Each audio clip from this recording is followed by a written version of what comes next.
اینجایی که میبینید اسمش ابرو گله هستش، در شهرستان کرشایر در مرکز ترکیه. یک جایی هستش که بر اثر فعالات زمین شناسی شکل گرفته و به صورت یک گودال عمیق‌تر اومده، داخلش یک دریاچه شکل گرفته.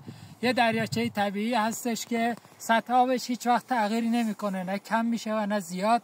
و داخل این دریاچه همونطور که میبینید نیزار هستش و داخل آبش هم چند نمونه ماهی داره و پرندگانی هم میان اینجا توی این بیشه‌زارها لانه درست میکنن.